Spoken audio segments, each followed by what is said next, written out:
बहुत बड़ी इज्जत दी है। 22 साल में इस डिपार्टमेंट की वजह से हमारे संस्थान खुले हैं, हमारे बच्चे पढ़े हुए हैं, इसलिए इसको एक्सपोज हम तो अभी नहीं करेंगे। आज की रात तक हम राह देखने वाले हैं। कल इंशाल्लाह मैं जो आपने सवाल पूछा है उसका बहुत अलग ढंग से मैं आपको जवाब दूंगा। मैं लोकी से शफीक खान। इस वक्त मैं मौजूद हूँ आज़ाद मैदान में, जहाँ पर कॉन्ट्रैक्ट, जहाँ पानी और स्वच्छता के बारे में जो ये लोग कॉन्ट्रैक्ट पे है, ये लोग को आश्वासन दिया गया था कि इनको नहीं क्या परमानेंट किया जाएगा, लेकिन ये लोग को परमानेंट नहीं किया। और आज इनका पहला दिन है उपोषण का। हमारा उपोषण रखा हुआ है कई जिलों से, कहीं पूरे महाराष्ट्र से लोग यहाँ जमा है। हम इनसे जानने की कोशिश करेंगे। सर, सबसे पहले तो आपका लोकहित में स्वागत है। जैसे कि ये संप रखा आपने, बेमुद्दा संप क्यों रखा, क्या है? पहले तो आपका मैं शुक्रगुजार हूँ कि आपने यहाँ पर आकर हमारी कोशिश जानने के प्रयत्न किया।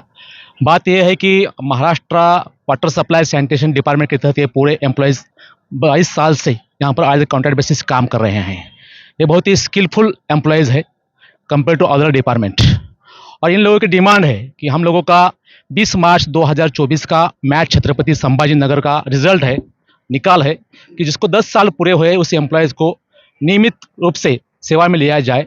और कम से कम हम 1.5 साल से वाटर सप्लाई सैनिटेशन डिपार्टमेंट के साथ सीएम साहब हो गए, संबंधित मंत्री है, राज्य मंत्री है, प्रिंसिपल सेक्रेटरी है, इनसे हमने बहुत सारे निवेदन दिए हैं, लेकिन हमारे को किसी भी तरह का वहाँ पर इंटरटेन किया नहीं जाता। इसलिए हम लोग यहाँ पर धरने के तहत आज आज़ाद मैदान पर बैठे हुए हैं। और लास्ट 4 मंथ से जल जीवन मिशन, स्वच्छ भारत मिशन, जो भी डिस्ट्रिक्ट लेवल और ब्लॉक लेवल पर जो भी एम्प्लॉयज, जो भी कर्मियों काम कर रहे हैं एज ए कॉन्ट्रैक्ट बेसिस, उन लोगों की सैलरी इस डिपार्टमेंट ने की नहीं है। हालांकि 20-22 डिपार्टमेंट महाराष्ट्र शासन के अंदर काम करते हैं, लेकिन अगर कहा जाए सबसे आमिर डिपार्टमेंट हमारा है, क्योंकि वाटर सप्लाई सैनिटेशन में जल जीवन मिशन के तहत हर गाँव में कम से कम 25 लाख की स्कीम योजना चल रही है, जो अभी ऑन गोइंग है। यानी कि बहुत सारे गाँव इस राज्य में हैं। और स्वच्छ भारत मिशन और जल जीवन मिशन माननीय प्रधानमंत्री महोदय का फ्लैगशिप प्रोग्राम है, माननीय देवेंद्र साहब फडणवीस साहब का भी एक फ्लैगशिप प्रोग्राम है।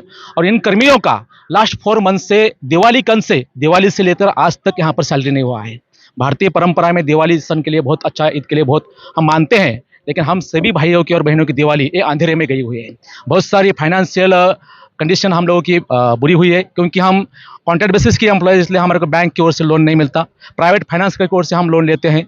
बहुत सारी समस्याएं हैं और इस समस्या को लेकर हमने 4 फरवरी से डिस्ट्रिक्ट लेवल पर धरना दिया था, लेकिन उसकी भी कुछ दखल महाराष्ट्र गवर्नमेंट ने नहीं ली। इसलिए हम आज से यहाँ पर आज़ाद मैदान मुंबई में बैठे हुए हैं। अभी देखते हैं क्या होता है। अच्छा, दिवाली से आपको पेमेंट नहीं मिला है?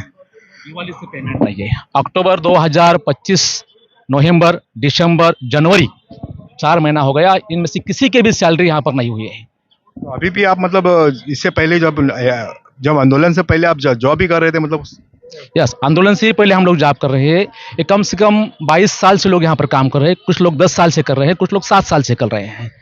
इसे मंत्रालय से कोई प्रतिनिधि या आपके कहीं आमदार खासदार किसी से मुलाकात की, क्या आपको आश्वासन दिया कि हम ये बात मंत्रालय तक पहुंचाएंगे? अभी देखिए, 25 नवंबर से हम लोगों ने ये प्रोसीजर की है। 25 नवंबर से आप से कम से कम अभी तक 15 निवेदन हमने हमारे डिपार्टमेंट को दिया हुआ है। नागपुर में जो विंटर सेशन हुआ, हिवालय जिसको कहते हैं, वहाँ पर भी हमने सम्माननीय मुख्यमंत्री महोदय, सम्माननीय हमारे डिपार्टमेंट के मंत्री मुलायम पाटिल साहब, स्टेट मिनिस्टर साकोरे मैडम और प्रिंसिपल सेक्रेटरी, इनसे मुलाकात हुई थी। ये 8 दिसंबर की बात है। 8 दिसंबर, 8 जनवरी, अभी 8 फरवरी चल रहा है। सिर्फ आश्वासन ही दे रहे हैं, ठोस ऐसी कुछ भी कार्रवाई डिपार्टमेंट की ओर से की नहीं जा रही है। ये दुख की बात है। आप कितने कर्मचारी अंदाजन, कहाँ से लोग आए? डिस्ट्रिक्ट लेवल पर 600 कर्मचारी काम करते हैं। पूरे ब्लॉक लेवल पर थ्रू आउट महाराष्ट्र में 600 लोग हैं, यानी कि कम से कम 1200 लोग यहाँ पर काम कर रहे हैं। और कुछ आउटसोर्सिंग कंपनी के जो बंदे यहाँ पर हमारे डिपार्टमेंट में है डिस्ट्रिक्ट लेवल पे, वो कम से कम 600 लोग हैं, यानी कि 1800 लोगों का पेमेंट अभी तक पेंडिंग है गवर्नमेंट की ओर से। और पूरे महाराष्ट्र के 34 जिले से यहाँ पर आज लोग आए हुए हैं। जैसे यहाँ पर जब उपोषण करने आए तो इससे पहले आपने मंत्रालय को कोई अर्ज दिया था आपने? 25 नवंबर को पहला एप्लीकेशन दिया था सम्माननीय प्रधान सचिव महोदय को। उसमें बाद में 5 दिसंबर को दिया। 3 दिसंबर को हमारी मीटिंग भी लगाई थी। हम 5-6 लोग जो हमारा शिष्टमंडल है, मीटिंग के लिए हम यहाँ पर आए, बेलापुर में आए, जीट हॉस्पिटल में आए, लेकिन हमारी मीटिंग कंडक्ट की नहीं गई। उसके बाद में हमने मीटिंग नहीं हुई, हम कैंसिल हो गई। कैंसिल हो गए। एज पर रिकॉर्ड उन्होंने हमारे को लेटर देकर मीटिंग के लिए कॉल किया था। ऐसा तो गवर्नमेंट में नहीं होता। अगर मीटिंग का तुम लेटर देते हो, अपॉइंटमेंट देते हो, तो मीटिंग लेना ही पड़ेगा। तो मीटिंग तो नहीं हो गई, क्योंकि जो हमारे डिमांड थी, जो समस्याएं थी, उसके लिए आंसर देने के लिए उनके पास ठोस जवाब नहीं था, इसलिए अफसर लोग भागते रहे, इसलिए उन्होंने मीटिंग नहीं ली। उसके बाद में 8 दिसंबर को हमने नागपुर में अधिवेशन में निवेदन दिया। 20 दिसंबर को यहाँ पर जीटी हॉस्पिटल में जो मंत्रालय नया मंत्रालय, वहाँ पर प्रधान सचिव को एप्लीकेशन दिया। 30 दिसंबर को पूरा शिष्टमंडल यहाँ जितने भी लोग दिख रहे हैं, उन्होंने पर्सनली प्रधान सचिव साहब से बात की। उसके बाद में 30 जनवरी को हमने ये अनशन का लेटर दिया था, फिर भी उन्होंने कुछ दखल नहीं ली, इसलिए हमें ये हथियार जो अनशन का है वो उठाना पड़ा है। तो अगर आपकी बात नहीं सुनी जाती है मंत्रालय में, तो ये कब तक चलेगा ये आंदोलन? जब तक हमारे जो बैनर पे लिखे हुए 10 डिमांड है, जब तक कंप्लीट नहीं होती, जब तक हमें गवर्नमेंट की तरफ से आश्वासित किया नहीं जाता ऑन रिकॉर्ड लेटर पे, तब तक ये धरना चलता रहेगा। भले 1 दिन हो, 2 दिन हो या 10 दिन हो, यहाँ से हम हटेंगे बिल्कुल नहीं, क्योंकि हम लोगों ने बिहेवियर चेंज में काम किया है। जिस गांव में ग्राम सभा नहीं होती थी, उस गांव में ग्राम सभा हमने ली है। जिस गांव में स्वच्छता अभियान के तहत हमने बहुत बड़े काम किए हैं, इसलिए ये तो धरना हमारे लिए कुछ नहीं है। आज सिर्फ पहला दिन है, इसलिए हम शांति से हैं। कल से हर एक को हम एक्सपोज करेंगे, कल किसको करना है, परसों किसको करना है, पूरा प्लान हमारे पास तैयार है। जैसे कि थोड़ा बताओगे क्या प्लान है आप? ये डिपार्टमेंट ने हमें बहुत बड़ी इज्जत दी है। 22 साल में इस डिपार्टमेंट की वजह से हमारे संस्थान खुले हैं, हमारे बच्चे पढ़े हुए हैं, इसलिए इसको एक्सपोज हम तो अभी नहीं करेंगे। आज की रात तक हम राह देखने वाले हैं। कल इंशाल्लाह मैं जो आपने सवाल पूछा है उसका बहुत अलग ढंग से मैं आपको जवाब दूंगा। जैसे कि कोई भारी आंदोलन करोगे, मंत्रालय को घेरना चाहोगे, ऐसा कुछ?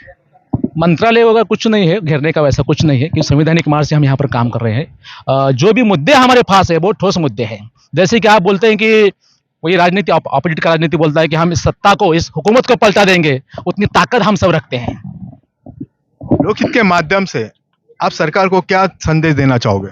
लोकहित के माध्यम से मैं सम्माननीय सीएम साहब को मैं इतना ही विनती करता हूं कि जो भी हमारे आशय है वो सम्माननीय देवेंद्र भाऊ फडणवीस साहब के पास है, क्योंकि उन्होंने मिशन 100 डेज महाराष्ट्र में चलाया था 2 महीने पहले, और उसमें एक ऑप्शन दिया था उन लोगों ने, ऑप्शन नहीं कंपलसरी किया था, जितने भी कॉन्ट्रैक्ट बेसिस के एम्प्लॉयज महाराष्ट्र स्टेट में काम करते हैं, चाहे कोर्ट में हो चाहे ऑन ड्यूटी हो, उनके लिए आकृतिबंध बनाओ।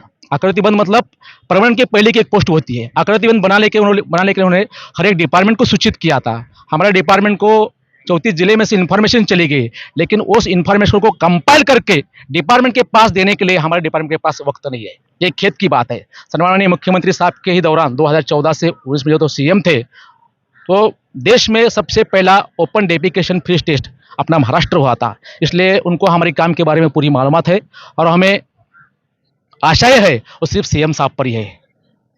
Thank you. जैसे थे ये हमारे साथ थे, कॉन्ट्रैक्ट थे इनका एक, अभी आज शांति प्रदर्शन से आंदोलन चालू है, लेकिन कल से इनका आंदोलन एक तीव्र दिशा लेगी, और कौन सी दिशा लेगी ये अभी बता रहे नहीं, ये सस्पेंड है। देखना कल है कि कल इनका आंदोलन कितना तेज होता है। मैं लोकहित से शफीक खान, जय हिंद, जय महाराष्ट्र। अरे